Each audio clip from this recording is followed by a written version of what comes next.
Glad to be with you tonight discussing chronic fatigue syndrome. This is one of the chapters in the book. This is me. I've been practicing for about 23 years. I'm a wellness coach and a doctor of chiropractic, and I've helped a lot of different doctors understand and healthcare professionals understand more about how to treat. And I've been given information and love to give it back and forth. There's a lot of information on these slides tonight, so I'll be reading a lot and adding some to it as well. So the name given to a group of debilitating medical conditions characterized by fatigue is chronic fatigue syndrome. So chronic fatigue syndrome, also known as CFS, also known as myalgic encephalomyelitis, or ME, also known as systemic exertion intolerance disease. Wow, those are some big words. Chronic fatigue works just fine for me. The CDC claims it affects over 2.5 million in the U.S. and is 4 times more prevalent in women than men. It's probably, I think men just don't talk about it. I think it's something we just keep going. And I think, as I find in my practice, 80% of my patients are women, and that's what I find throughout natural healing. So I think there's more reported because there's more people, more women discussing it. So next slide here, widely trivialized and misrepresented, the forgotten illness. So many people have prejudice, and there's a lot of myth about it. It's just it's something that's in your head. You have you're just a whiner, and I feel so badly because women many times are brought up that way. They're told that with this disease, but many still believe that CFS doesn't exist. Though these numbers are dwindling, many myths still exist. So just tonight I hope you understand more of the idea. So medical ignorance, or the confusion differentiating terminology and diagnosis, have resulted in controversy about the disorder. Psychiatric prejudice, so a lot of times belittled and undermined, confused as being psychological or behavioral disorders, that it's in your head, that you're just out of it. Disbelieved and blamed, many patients remain severely ill, suffering medical neglect and abuse. And this is the issue. I hate to see this because they just feel like it's all in their head. Yes, it is in their head because it's neurotransmitter. It's hormonal. So all of this is very, very important. All practitioners should become better aware and more capable to offer assistance. Hopefully tonight we're going to be able to break it down a bit more. Some consider CFS to be a catch-all for undetermined or unidentified problems. And that's many times what I see. Oh, you just have chronic fatigue syndrome. Again, go get over it. Drink a Coke and it'll make you feel better. Some people confuse chronic fatigue syndrome with fibromyalgia. And this is a good differentiation. Within the medical community, there are wide differences of opinions. There are similarities in related causes, overlapping symptoms, and some treatments. However, they are different and require different focuses. So let's just kind of go through this. Chronic fatigue syndrome versus fibromyalgia. But I also see fibromyalgia within chronic fatigue and vice versa. So fatigue is most under chronic fatigue syndrome. Is most profound. Fatigue is most profound. Can be completely incapacitated, sometimes triggered by flu-like or infectious illnesses, surgery, or trauma. So I think chronic fatigue syndrome would be more of infective issue, where fibromyalgia is going to be more more chronic and widespread, associated with stiffness and tender points, triggered by trauma, and less often by infectious processes. So chronic fatigue is going to be layers of infection, of which we'll discuss in a bit. Fibromyalgia is going to be more trauma, following surgery or car accidents. One or more descriptions of the differences between chronic fatigue syndrome and fibromyalgia. So this is pretty interesting. The trigger with chronic fatigue syndrome, flu-like is greater than trauma, where fibromyalgia is greater and trauma less than flu-like. Female to male predisposition, interesting, 7 female to 3 male, and 9 female to 1 male in fibromyalgia. Prevalences, 400 to 800 per 100,000 with chronic fatigue syndrome, and with fibromyalgia, 2,000 per 100,000. So a lot more people discuss fibromyalgia. Fibromyalgia I find more within the muscle tissue, and I usually suggest that fibromyalgia would be an issue of having the lymphatic system be a problem, where the lymph is swollen. The lymph has layers of infection stuck within the lymph node. Substance P is one of the things I look for to determine if you have this medically and within blood work. So it would be in normal levels with chronic fatigue syndrome and increase within fibromyalgia. RNase and L-protein, I'm not sure, I don't know much about both of these, but it's increased within within chronic fatigue syndrome and normal within fibromyalgia. Exercise intolerance, basically it's 3 times as much within chronic fatigue syndrome to fibromyalgia. So those are some interesting concepts there. Risk factors, all ethnic groups and incomes are susceptible, which is interesting because I would think it'd be more towards people that are maybe higher socioeconomic, because they're eating things that are oftentimes more processed. So between 60 to 85% of cases are women, though there are some indications that prevalence among men is less reported. That's what I'm suggesting as well. I think more women come to doctors to discuss it. Men just kind of keep trotting along and just they don't want to go find out what the problem is. Most often found in people in their 40s and 50s, though children are diagnosed with symptoms persistent after 3 months duration. It can be in anybody. It doesn't have to be in adults. Occurs in epidemics, clusters, and individuals, so it can be throughout. That's interesting. You'd think, well, is it really? It can occur in epidemically? A lot of people in one area have it? Yeah, they can. For example, here in Bountiful, here in where I live in Utah, in my own area, we do fluoride in the water. So many people are allergic to fluoride, and the type of fluoride that we put in the water is actually a byproduct, and it's terrible. It's just not good. And there's been, literally since they started to put in the fluoride and increased amounts of chlorine in our water, my faucets, turning from hot to cold, don't work as well because the rubbers and things within, the plastics and rubbers within my faucets have degraded, and I can't get the temperatures to change as well. So what's that doing to us inside? So yes, it can be within clusters or epidemics. Difficulty in managing stress is believed to be a contributing risk, a contributing factor. Absolutely. Managing stress, overstress is just very, very important. So the symptoms, extreme exhaustion and fatigue. Now we're talking about specifically fibromyalgia, or specifically chronic fatigue. So extreme exhaustion and fatigue, muscle pain, frequent and reoccurring sore throats, unrefreshed sleep, pain in joints without swelling or redness, tender lymph nodes in the neck or armpits or throughout anywhere, new forms of headaches, so new frequencies, new severities, sharp fatigue following any physical activity. Now this is sharp fatigue, so just getting up to sometimes go take a shower and just get up ready for the day puts them back into bed. Short-term memory and concentration impairment and brain fog, and then worsening of symptoms when standing or lying down. That's interesting. And here's now the CDC definition is in determining chronic fatigue syndrome, an individual must present a number of these symptoms persisting beyond 6 months and 3 months or longer in youth. But I would suggest it's less than 6 months. But yeah, if you've had it for 6 months, yeah, you've got it chronically fatigued. So pharmacological concepts. For the medical world, treatment is hampered by the absence of a known cause. This is the symptom. Here's the drug to use, and it's going to diminish this particular symptom. Where with chronic fatigue syndrome, there's so many symptoms that how do we really treat it? What do we give for it? So many medical doctors will refer these patients to endocrinologists, neurologists, or gastroenterologists, which that's pretty good because it's an endocrine issue, it is a neurologic issue, and it's a gut issue.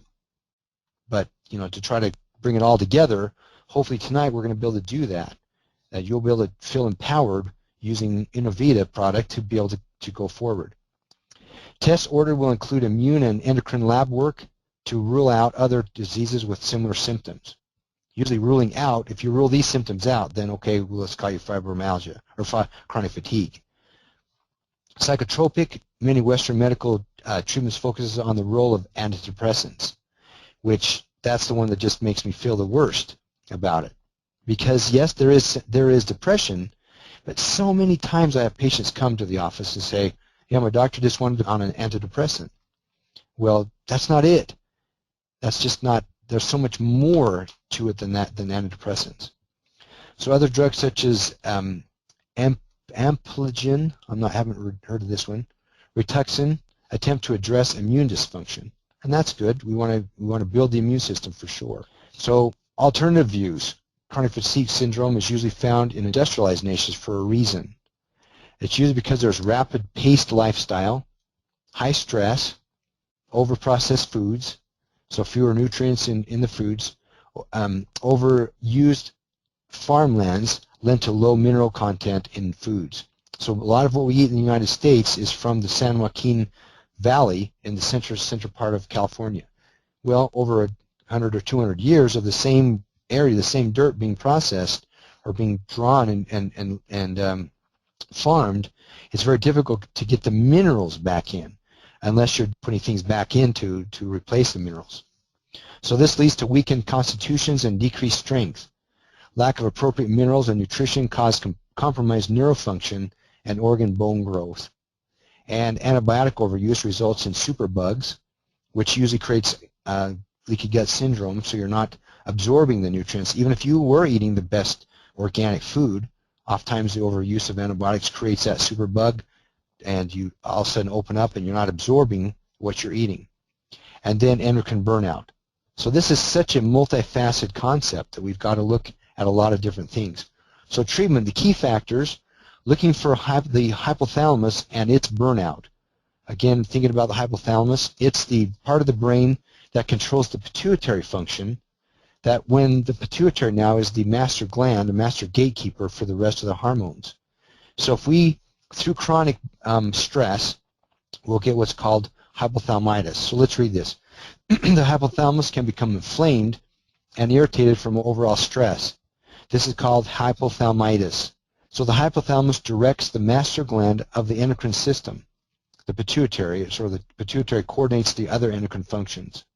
So this communication disruption causes other endocrine-related functions to malfunction, causing thyroid and adrenal glands to diminish and hormonal imbalance. Okay, so we've got to address the endocrine, the digestive, and the layers of infection. So with the new products, tremendous. I'm so excited. But ZenAdapt is the adaptogen that I was talking about. It's a unique blend of adaptogens that help stabilize the body's own natural ability to cope with endogenous stresses and physiological processes. It will support and help to balance the hypothalamus, the pituitary, and the adrenal axis. I'm just so excited. I've been using another product with somewhat mixed results, but it was the best adaptogen that I knew of. Along with the new product as well as the Intellimem, this helps the body enhance memory performance, learning, and reasoning by increasing levels of neurotransmitters and stimulating cognitive receptors. Now, I forgot what I was going to say. Just a joke there, just joking. But Intellimem I think, will help us immensely with chronic fatigue because that brain fog is huge. Everybody feels it, that brain fog, when they've got chronic fatigue.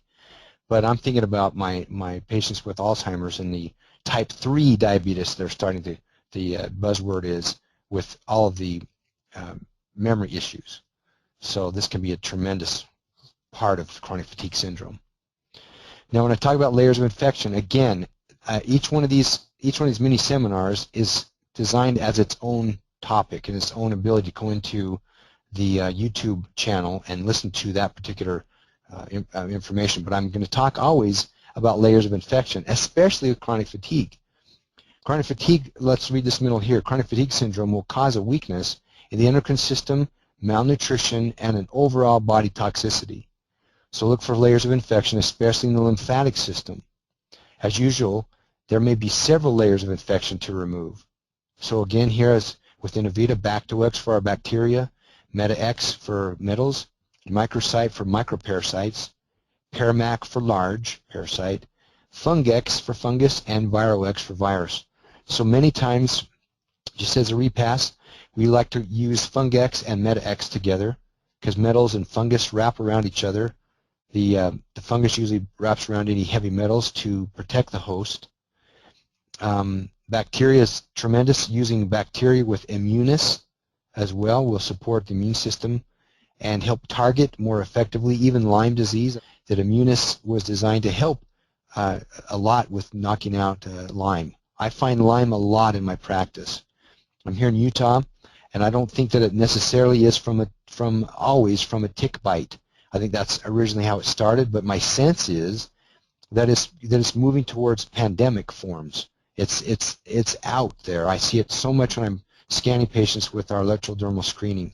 And I think with chronic fatigue syndrome, Lyme is something to be aware of and ask for, and even have blood work done for the patient. You can use kinesiology or electrodermal screening, whatever you want to do, but look towards Lyme as well. Lyme is a opportunistic bacteria. It's a spirochete, which will oftentimes screw itself. It's a shape of a spring, if you will.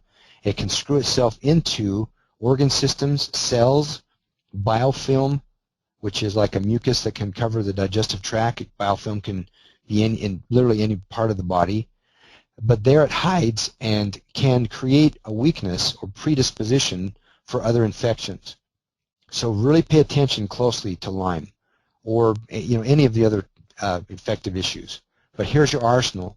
And tonight, more than any of the other times, I think, the other mini seminars, that treating layers of infection is one of the major concepts with chronic fatigue. Also, treating then the adrenal glands, supporting that supports the balance of that adrenal, the hypothalamic pituitary adrenal axis. So be thinking of hypothala, pituitin, and adrenex. Okay, that would be very important there. Digest is going to help digest the walls of of bad bacteria. It also helps to digest biofilm. Maniferm and femiferm support the female and the male, and that's part of the endocrine system. Thymossure is going to be, so if you did Bactoex, Thymossure for the thymus gland, it's in charge of the immune system, and Immunis together, that would be a tremendous 1-2 punch, 1-2-3 punch for working on Lyme. And this is a great remembering for me, going back through this PowerPoint, to remember to use Immunis and Thymossure more often while I'm treating my layers of infection. So common protocols then, 1 to 4 capsules per day on the Adrenex. I usually do 1 capsule per meal on the Digesta. Also, I'll do 1 upon rising and 1 before bed, empty stomach, so that you're digesting the biofilm. It's not working as much on the mill as it is in what's in the blood and lymphatic system. X-spleen is also important because we want to support and detoxify the spleen, as it's the cleanser and the remover of dead red blood cells and dead white blood cells.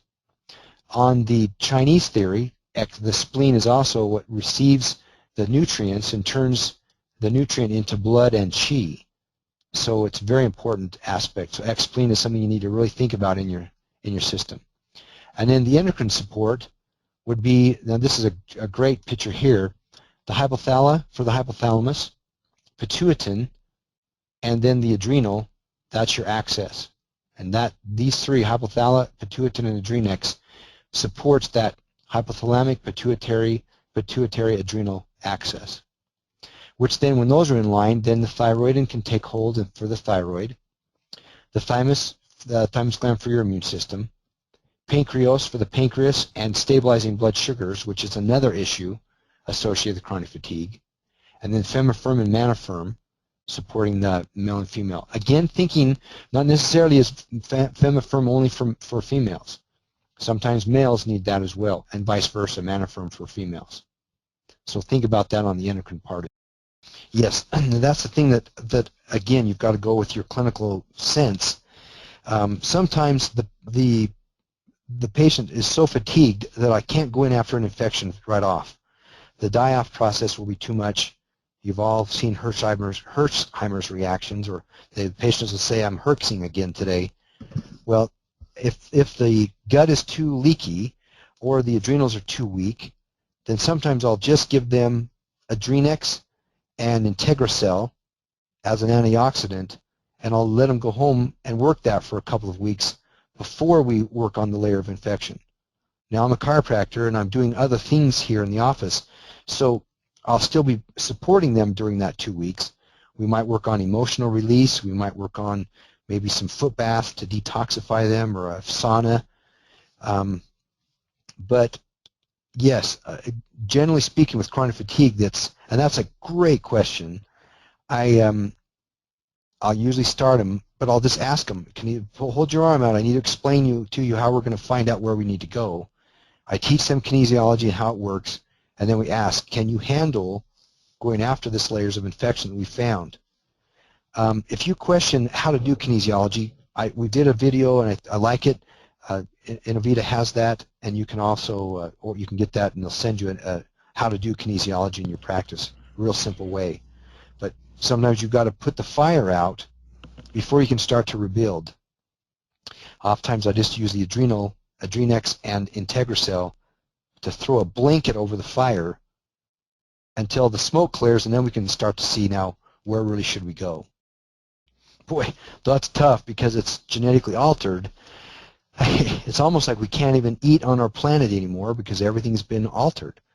So, and if you have some, I'm a Mormon, and we're very much known for our food supply. You know, a lot of us have wheat stored in our basement, so we could, if worse came to worse, we could always grind it and make our own food. But the problem is, I think it's unless you have wheat that was before 1970, I think is when it was, so they started to change it. Even if we had our own wheat down there, we would sprout it, but it's still genetically altered. I think that the best thing, if you have to eat it, then try to work as much as you can with the liver support, kidney support, and IntegraCell. I sure hope that's one thing I'm going to have in my storage is IntegraCell. I just think that it's such a great way to get rid of free radicals and the garbage that's sent to us. But I try to support them. I have a nutritional counselor here in the office, and she will discuss ways to determine if you have the foods that you're eating, are they GMO, how much processed foods are in it, and I just try to meet the patient where they are and come up one rung on the ladder. Meet them on the rung where they are and step up just one step and help them up to that next step. So Janice will usually see the patient every 2 weeks as we step them through a better eating process. It's difficult. They come screaming and kicking because we're all addicted to sugars and the GMO. We really are. We're addicted to it.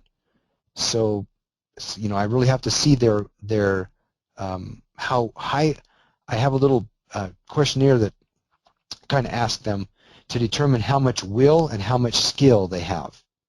So there's a matrix. If you have a square and you cut it into 4, if on the left side of that is will and on the bottom of it is skill, I like to see the patient in the upper right quadrant, a high will, high skill patient.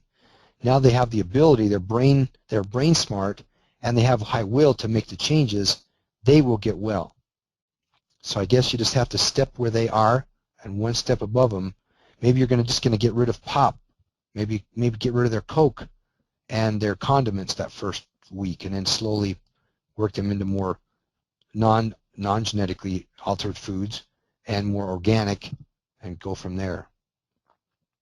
Yes, and that's as I've talked with Dayun about that. That's one of the major reasons that was created. Not only just to help you digest what you're eating, but to digest on an empty stomach. But Digesta, yes, is very, very effective. Empty stomach for digesting the biofilm, and that's where I think with chronic fatigue and layers of infection, it's going to be hidden in the biofilm.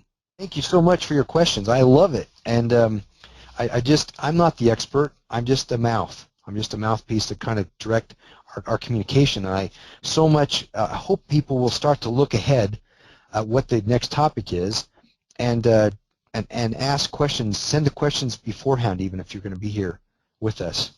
That would be great.